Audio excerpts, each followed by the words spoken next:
I think I feel most creative at like 3 in the morning when I'm spiraling. That's what happens at 3 in the morning. You know, if you're in bed just thinking,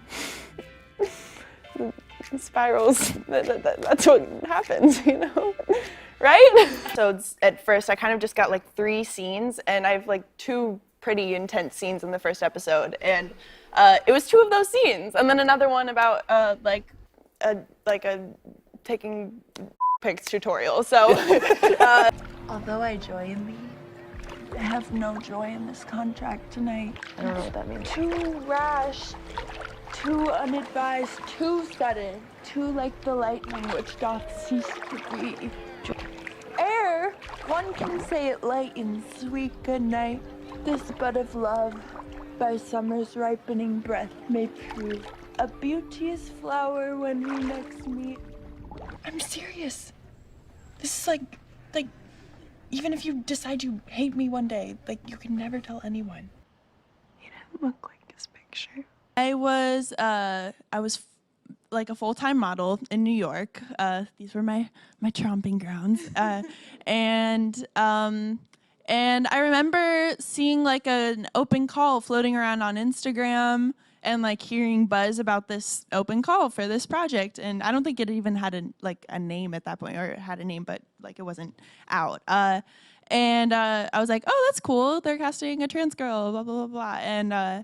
And then a few days later, my model agency called me and said I had been like called in to audition for this role. So I was like, okay, I'll give it a shot, I guess. And I mean, I had like had some interest in acting, but never really given it like a shot or like actually tried. So yeah, I got the sides, I went in, and then kept getting called back. And like, meanwhile, like, you know, I was getting ready to go to school. Like, I wanted to be a fashion designer. Still do, like, at some point, that'd be cool. But yeah, just kind of kept going. And then, like, you know, a month or 2 later, I'm in the final audition, like, with a bunch of HBO execs in LA, and and I found out later that day that I was gonna be playing Jules. That's not the point. Like, seriously, this is some go to your grave shit. Our cast has a group chat, and it has been like about that, literally just reveling in the fact that he watches. That's insane. Barbie has just sent us a draft for t-shirts of his quote about euphoria. I think she just ordered them. We're really excited. Jules is in constant search of affirmation and love. Jules being trans feminine and having this relationship to womanhood, seeing women in her life being treated a certain way by men, and a certain dynamic playing out in almost every interaction she's witnessed. I think it goes back to like something deep-rooted, like transitioning, wanting to be treated a certain way by a man in order to feel like a woman in this very binary vantage point. Swear to God, like, on your life, that you will never tell anyone. I wish, but my dad wants to have like a capital F, capital D family dinner, which is weird because it's literally just me and him eating dinner together like every single night. What she's needed to accept about herself is already resolved, and now she's coming into this new portion of her life, or having to readdress things once again, and which is what we're seeing like right now in the series with her dealing with this sort of these messy hookups with men, and then ultimately finding something different and more wholesome with one of her best friends. And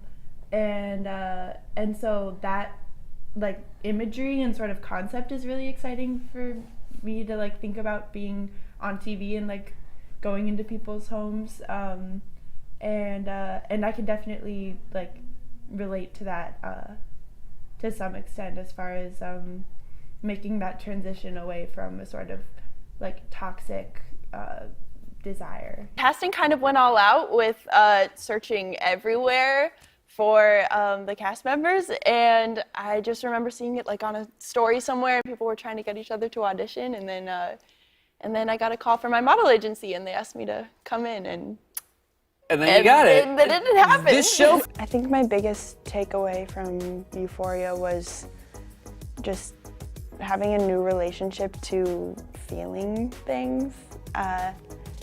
Just over the course of the season, you know, I had been kind of learning this craft that like is acting along the way, and like learning from my co-stars and like watching people do it, and it's changed my relationship to like letting myself feel emotions like completely, and I don't know, I'm really like thankful for that because it's acted a lot like therapy in that way. How bad does it hurt? I love you, Rue. There's no fucking way I'm doing that. Literally, I didn't even notice. I don't want to have this conversation. Define a lot. Yeah. I don't know. But you've like hooked up with people that you've just met, right? I'm not. It's like kind of clicked. I don't know. It's really wild. It's really weird, but yeah, I don't know. It's taken some getting used to. I remember describing it to them as like a little risque, and when we actually started filming, I kind of like gave them the more filled-in version. Gotcha. Yeah, and by the time they saw it, I think they were ready. Jules' arc is also something that I haven't really seen on TV before, in the way that like we've done it on Euphoria. Up in some way, shape, or form with our characters, and so I think from the get-go we were able to bring those to these characters, which also made it incredibly personal.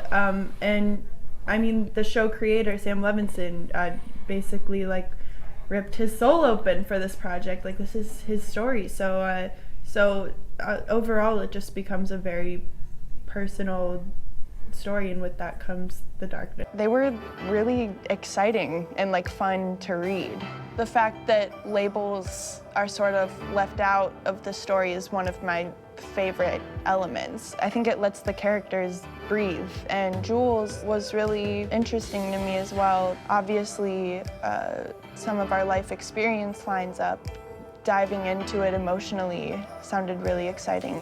I didn't really have any idea what I was doing, but I mean, it got kind of more comfortable as the auditions kept going, and then like 5 or 6 auditions later, I was like in a room full of HBO execs, like doing it for them with Jacob, who's actually on the show too.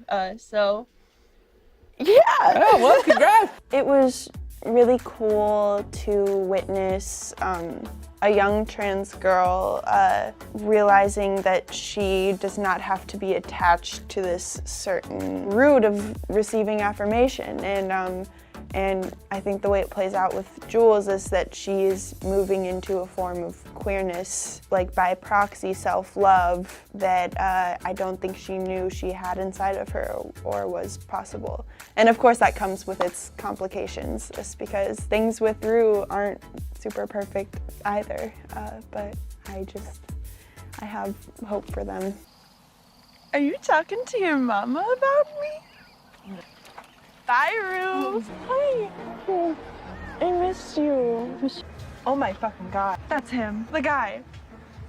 The one from the motel. Okay, the one in the apron serving the chili. I swear to God. No fucking. That's Nate's dad? That's Nate's dad. No fucking way. Oh, there is. Rue, I There's no swear way. to God, that's the guy There's I no fucked. way. Yeah, because I was screaming inside. Yeah, well. It's really complicated because, and it's something I've actually been like thinking about, because I've been like publicly shipping Rules, and then I like have actually watched the episodes now and like realized how toxic their relationship is, and I feel a little like bad for shipping them, at least at this point in their relationship. But I think it's conflicting because I think underneath everything they have like a really beautiful connection that like only they can really find with each other. And it's just sort of circumstantial and specific to each of them, what's kind of keeping them from really being able to be together without issues, whether that's Rue's addiction or Jules using Rue as a sort of rebound.